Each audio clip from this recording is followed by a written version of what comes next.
बारोद जमात सदर मोहतरम जनाब नकीब मिल्लत बैरिस्टर असद निसार की हिदायत पर हल्के कारवान में गोलकुंडा एरिया हॉस्पिटल और कई गवर्नमेंट के उर्दू मीडियम तेलुगु मीडियम के स्कूल्स के हालिया में कलेक्टर साहब से नुमाइंदगी किया था।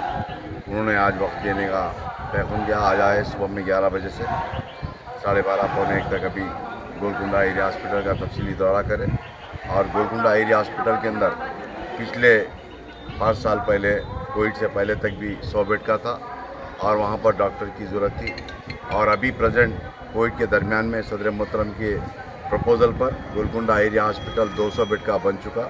उसके लिए और डॉक्टर्स की ज़रूरत है, नर्सेस की ज़रूरत है और 4 कैटेगरी 4 के स्टाफ की ज़रूरत है।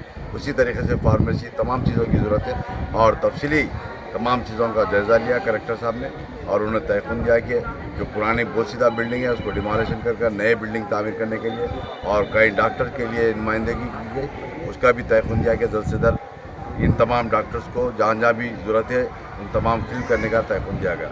और गोलकुंडा एरिया हॉस्पिटल के साथ साथ कारवान में जो पन्नीपुरा हॉस्पिटल है उसकी भी नुमाइंदगी की गई और वहाँ पर भी और 2 डॉक्टर की नर्सेज की ज़रूरत है और बिल्डिंग की तामीर की ज़रूरत है, उसका भी नुमाइंदगी की गया। उन तयन किया कि जल्द से जल्द इन तमाम एरिया हॉस्पिटल्स हो या पन्नीपुरा हॉस्पिटल हो तमाम चीज़ों का सैंक्शन कर काम 1 हफ्ते 15 दिन में काम चालू करने का तयन किया गया।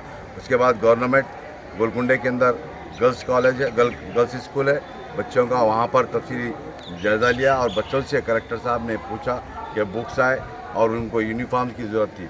मैं बताया कि कई जगह पर कहीं गवर्नमेंट स्कूल के अंदर यूनिफॉर्म्स की ज़रूरत है, यूनिफॉर्म तब तक डिस्ट्रीब्यूट नहीं किए गए और उनको सिर्फ नोटबुक दिया गया। कई स्कूल के अंदर यूनिफॉर्म भी नहीं बांटा गया और उन्होंने वहाँ पर सीरियस लिया।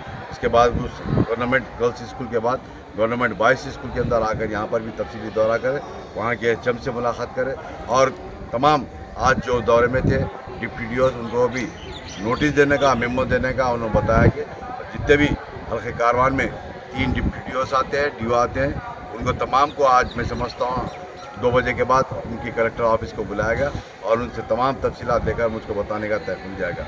आज के इस दौरे के अंदर गोलकुंडा एरिया हॉस्पिटल कमेटी के ज़िम्मेदार तमाम हमारे मजलिस के तमाम कारपोरेटर जनाब स्वामी यादव साहब, जनाब नसीर साहब, जनाब अमीर साहब, जनाब हारून फरहान साहब, जनाब वजी अहमद सिद्दीकी साहब और साबिक़ा कारपोरेटर नुमाइंदा जनाब इसलाम पठान, गोलकुंडा एरिया हॉस्पिटल की कमेटी के तमाम ज़िम्मेदार, जमात के सदर मोतमदीन और एक्टिव वर्कर आज के इस दौरे के अंदर कलेक्टर साहब के दौरे के अंदर शामिल थे।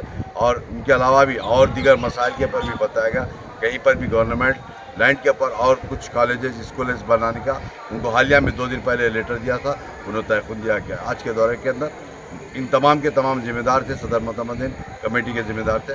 इस मीडिया के ज़रिए आवाम से अपील करता हूँ कि आपके हल्के में जो भी मसाइल है या मुझको बताइए या जमात के सदर मोतमदीन या एक्टिव वर्कर्स को बताइए, इंशाल्लाह आपके मसाइल हल करने की पूरी कोशिश की जाएगी। शुक्रिया, खुदा हाफ़िज़। हमने इंस्पेक्ट करा है MLA साहब के साथ, हमने कुछ इश्यूज़ उधर हमारे नोटिस में लाए MLA साहब, तो उसके हिसाब से उसका एस्टिमेट बना के तो गवर्नमेंट का जो भी ये मकसद है कि अच्छा हेल्थ और एजुकेशन में कोई भी दिक्कत नहीं होनी चाहिए, तो इसके हिसाब से हम काम कर रहे हैं। तो जो भी नोटिस आए हैं उसके हिसाब से हम एस्टिमेट बना के वो काम करा के अच्छा स्कूल और अच्छा अस्पताल गोलकुंडा एरिया में और ये कारवान कॉन्स्टिट्यूंसी में बनाने के लिए कोशिश करेंगे।